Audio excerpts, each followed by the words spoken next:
الحمدللہ رب العالمین والصلاة والسلام علی سید المرسلین وعلی آلہ وصحبہ اجمعین اما بعد فاعوذ باللہ من الشیطان الرجیم بسم اللہ الرحمن الرحیم۔ السلام علیکم ویورز، آپ دیکھ رہے ہیں پروگرام اسلام اور ایمان اور میں ہوں آپ کا ہوسٹ سید اسامہ بخاری۔ ناظرین کرام، اللہ رب العزت نے ہمیں یہ خوبصورت دن عطا فرمائے ہیں اور ان دنوں کو بنانے والا، ان ہفتوں کو، ان مہینوں کو بنانے والا اور یہ دن رات کی ترتیب بنانے والا اور سورج چاند ستاروں کو بنانے والا خالق کائنات اللہ رب العالمین، یہ اس کی منشا ہے۔ اس اللہ رب العالمین نے یہ دن، ان کی ترتیب دنوں کی، راتوں کی، مہینوں کی بنائی اور یقیناً میں سمجھتا ہوں کہ سنہ ہجری کی اگر بات کی جائے، ہجری کیلنڈر کی بات کی جائے تو ہجری کیلنڈر میں ابھی ماہ محرم الحرام جو ہے وہ گزرا ہے اور ماہ محرم الحرام کی فضیلت کے حوالے سے، حرمت کے حوالے سے ہم نے گفتگو بھی کی اور علماء کرام سے سیکھا کہ محرم کے ایام جو ہیں ان کو کیسے گزارا جا سکتا ہے۔ محرم گزرا ہے تو محرم کے بعد دوسرا جو مہینہ سنہ ہجری کا آتا ہے اسے سفر کہا جاتا ہے۔ سفر کا مہینہ جیسے ہی آتا ہے تو بہت ساری گفتگو ہونا شروع ہو جاتی ہے۔ بعض اوقات جب نجی محفلوں میں بیٹھے ہوتے ہیں یا اگر آپ علماء کی بات کریں یا دینی پروگرامز کی بات کریں تو سوالات کی بھرمار ہوتی ہے کہ کیا سفر کا مہینہ جو ہے اس کی بھی حرمت کی بیان کی گئی ہے یا سفر کے مہینے کے بارے میں جو باتیں مشہور کی جاتی ہیں کہ سفر کا مہینہ کوئی نعوذ باللہ کوئی نحوست والا ہے یا اس کے اندر شادی نہیں کرنی چاہیے یا اس کے اندر سفر نہیں کرنا چاہیے، کیا یہ اسلام میں اس کی کوئی گنجائش موجود ہے یا آقا علیہ السلام نے اس حوالے سے کوئی ہماری رہنمائی فرمائی؟ اور اگر قرآن کریم کی بات کی جائے تو قرآن کریم میں بھی کوئی سفر کے مہینے کے اندر اگر کوئی نحوست پائی جاتی ہے یا کوئی اس طرح کی بات کی جاتی ہے تو اس کے حوالے سے ہمارا دین ہماری کیا رہنمائی فرماتا ہے؟ اگر یہ کوئی ایام میں کسی چیز پائی جاتی ہوتی تو مستند روایات اس حوالے سے کیا تھیں؟ یقیناً اس حوالے سے بہت زیادہ گفتگو ہوتی رہتی ہے اور آج کے پروگرام میں ہم سیکھیں گے علماء کرام سے کہ ماہ سفر جو ہے، سفر المظفر جسے ہم کہتے ہیں، کہ اس کے اندر کیا کوئی اعمال منحوس ہوتے ہیں یا کوئی دن منحوس ہوتے ہیں یا ایسی بات کرنا جو ہے یہ خلاف شریعت ہے اور اللہ رب العزت کی ناراضگی کا سبب ہے، اور ہم کیسے ان ایام کو اپنے لیے بابرکت بنا سکتے ہیں اور ان ایام کو باقی ایام کی طرح کیسے گزار سکتے ہیں۔ اس پروگرام پر کیونکہ بڑا اہمیت کا حامل ہے، ہم کوشش کرتے ہیں کہ ایسے موضوعات ضرور ڈسکس کیے جائیں تاکہ جو معاشرے کے اندر بے چینی، اضطراب پایا جائے اور اس طرح کی لا علمی کی باتیں پائی جائیں، ان کی اصلاح ہو جائے، اور ہم اس نیت سے کرتے ہیں کہ ہم اپنی بھی اصلاح کریں اور ناظرین جو دیکھ رہے ہیں ان کی اصلاح کا کوئی پہلو موجود ہے، کوئی گنجائش موجود ہے تو اس پر بھی بات کی جا سکے۔ آج اس موضوع پہ بات کرنے کے لیے جو میرے ساتھ مہمان شخصیات موجود ہیں، کسی تعارف کے محتاج نہیں ہیں، پروفیسر حافظ اللہ شفیق صاحب، آپ استاذ الاساتذہ ہیں۔ ان کے ساتھ کویت سے ہمارے ساتھ وزارت اوقاف سے موجود ہیں پروفیسر حافظ سید حبیب اللہ بخاری صاحب، اور ان کے ساتھ نوجوان اسلامی اسکالر ڈاکٹر محمد وقاص جعفر صاحب۔ تینوں مہمان ہمارے پروگرام میں اکثر تشریف لاتے ہیں، ہمیں وقت عنایت فرماتے ہیں، آپ کے انتہائی شکر گزار ہے۔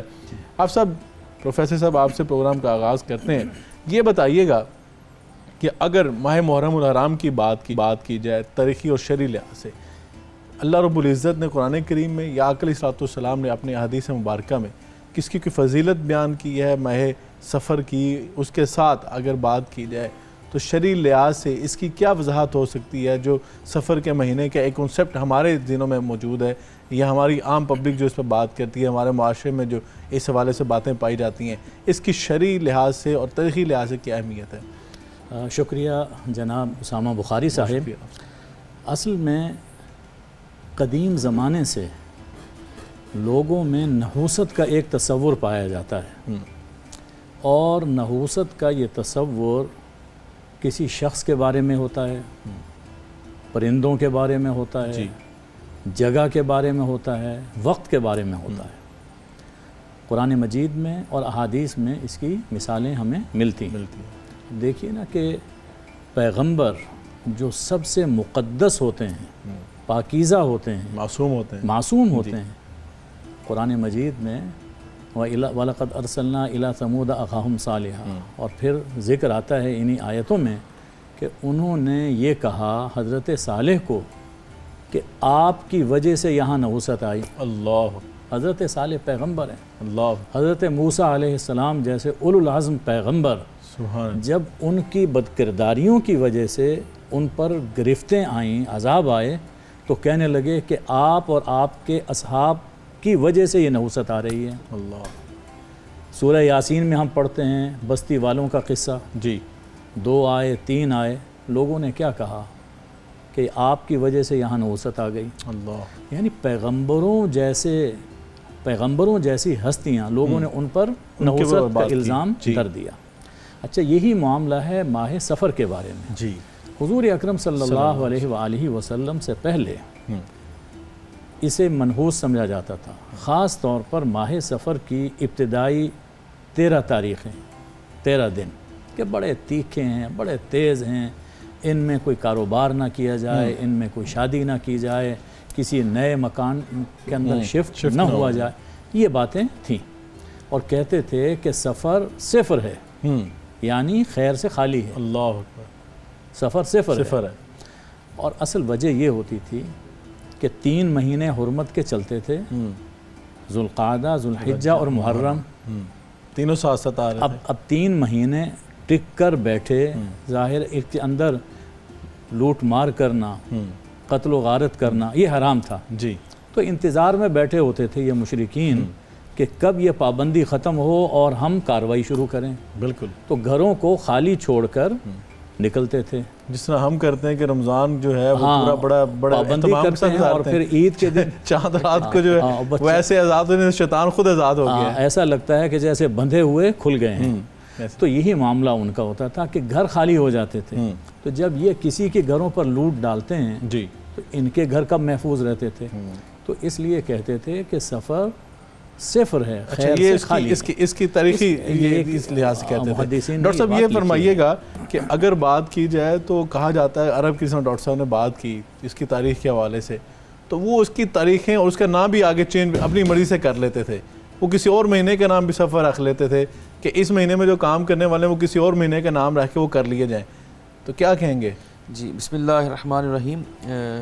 پروفیسر صاحب نے بڑی وضاحت کے ساتھ اس کی تاریخی پس منظر کو بیان کیا ہے، اور اسی لیے جیسے وہ کہا کہ سفر جو ہے وہ صفر ہو گیا، یعنی وہ جو 3 ماہ انہوں نے جنگ نہیں کی، جو ان کے حالی فرماتے ہیں کہ گھوڑا آگے دوڑانے پہ جھگڑا، وہ ہر بات پہ جو جھگڑتے تھے، تو اس معاملے میں جیسے ہی ان کو یہ موقع ملتا تو گھر خالی ہو جاتے، تو گھر خالی ہو جاتے، عورتیں رہ جاتی، مرد موجود نہ ہوتے، مختلف علاقوں میں چلے جاتے۔ تو وہ کہتے ہیں کہ دیکھیں کتنی منحوسیت ہے، نہ یہاں پہ کوئی کام ہو رہا ہے، نہ ہم جو ہے وہ جنگ و جدل شروع ہو گیا ہے، تو یہ ایک ایسا منحوس مہینہ ہے، اس کی وجہ سے یہ ہوا۔ اور اس کے ساتھ ساتھ پھر وہ اس کو بدلنے کے لیے، جیسے آپ نے ابھی سوال کیا، اس کو بدلنے کے لیے اس کو چینج کرنے کی کوشش کرتے، جس کے اوپر آقا علیہ السلام نے بڑی سخت وعید فرمائی، قرآن پاک نے بھی اس کے حوالے سے جو ہے وہ انڈیکیٹ کیا۔ مقصد یہ ہے کہ حضور اکرم صلی اللہ علیہ وسلم نے یہ جو نحوست کا، جس کو اصل بنیادی مقصد جو ہے وہ نحوست ہے، تو آقا علیہ السلام نے اس کے بارے میں فرمایا لا عدوہ ولا تیرہ ولا حامہ ولا سفر، یعنی 4 چیزوں کا ذکر فرمایا جو زمانہ جاہلیت کے اندر بطور نحوست کنسیڈر کی جاتی تھی، مانی جاتی تھی۔ ٹھیک ہے، یعنی متعدی ہو جانا بیماری کا، یعنی اس کے بارے میں آقا علیہ السلام نے ایک اونٹ کو بیماری لگی ہوئی تھی تو اس کو الگ کر کے چلا رہے، تو اس کے اوپر سوال کیا گیا کہ جی اس کو اس لیے الگ کر دیا گیا کہ اس سے بیماری دوسروں کو نہ لگ جائے۔ اچھا، تو آقا علیہ السلام نے فرمایا کہ تم یہ بتاؤ کہ جو اس اونٹ کو بیماری لگی ہے اس کو کس نے لگائی؟ اللہ، اس کو بھی تو اللہ تعالیٰ کی طرف سے آئی ہے۔ تو بنیادی طور پہ وہ ایک الگ معاملہ ہے کہ متعدی سے ہمیں احتیاط کرنا، وہ جو کرونا کے معاملہ میں یہ ساری چیزیں ڈسکس ہوئی ہیں، لیکن یہ ہے کہ متعدی ہونا بھی اللہ تعالیٰ کی اذن سے ہی ہوتا ہے، ورنہ کچھ نہیں ہو سکتا، اللہ کی اذن کے بغیر تو پتہ بھی نہیں ہو سکتا۔ اچھا، سیکنڈ نمبر یہ جو بات کی جاتی ہے تیرا، یعنی جو یہ فال نکالنا، اور اس کے لیے پرندہ، اور باقاعدہ وہ سوچتے تھے، سمجھتے تھے کہ جی اگر وہ دائیں طرف اڑ گیا ہے تو یہ ہمارے لیے بہتر ہے، اگر بائیں طرف اڑ گیا تو پھر ہم نے یہ کام نہیں کرنا۔